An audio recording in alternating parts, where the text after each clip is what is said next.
Today the biggest news comes from the Russian Federation.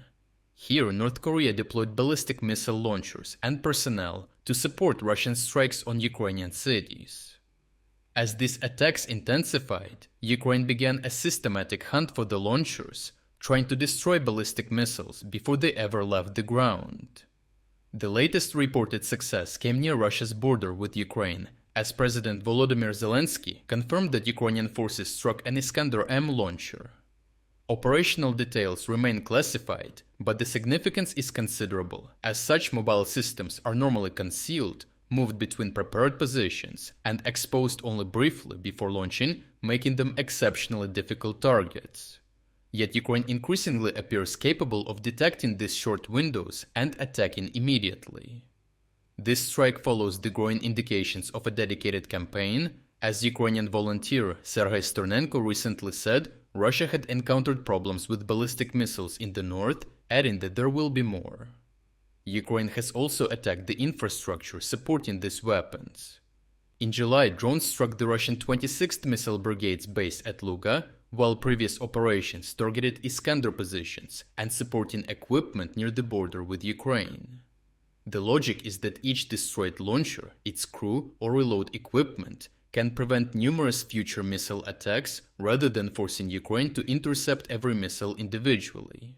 That distinction has become increasingly important because Ukraine remains desperately short of interceptors like the Pac-Three for the Patriot, which is the main defense against ballistic threats.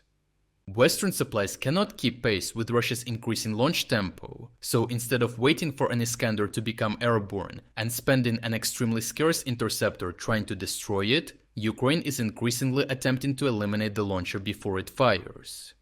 At the same time, this hunt is becoming more urgent because Russia has already introduced additional North Korean weapons. Ukrainian military intelligence reported that North Korea had transferred approximately 50 KN-23 and upgraded KN-30 ballistic missiles to Russia by July.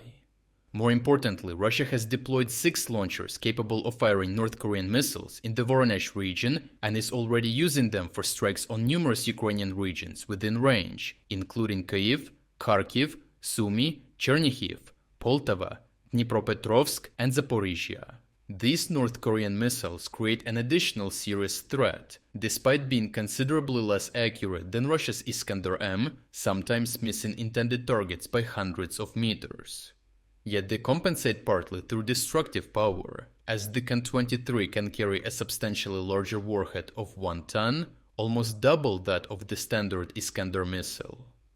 Ukraine has therefore made clear that the newly deployed launchers themselves will become targets, with Ukrainian reconnaissance working on identifying their operating areas and attacking during the narrow period when launch vehicles become exposed. However, North Korea's involvement extends beyond missiles, as Ukrainian intelligence says approximately 8,500 North Korean soldiers have been deployed to Russia, including around 400 drone operators and 1,000 engineers and deminers, with most concentrated in the Kursk region. Russian footage has additionally shown North Korean personnel undergoing training, reportedly preparing some forces for future assault operations. Overall, with another winter approaching and Russia again concentrating pressure on Ukrainian energy infrastructure, Ukraine is consequently changing the equation. Air defense no longer begins when the missile appears on radar, but hundreds of kilometers away, where Ukrainian reconnaissance searches forests, bases, and concealed firing positions for launchers. The successful destruction of an Iskander launcher shows what Ukraine wants to scale up. Instead of endlessly defending against ballistic missiles already falling toward Ukrainian cities, Ukrainian forces intend to hunt the machines launching them.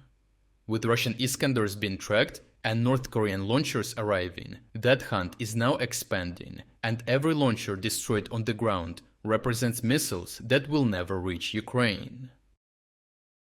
Get access to our complete library of members-only reports and strategic updates for just $4.99. That includes every exclusive video already published, plus new reports released throughout the week. For less than the price of a coffee, you can unlock the full channel and directly support our work. Click join below and start watching our exclusive coverage already today.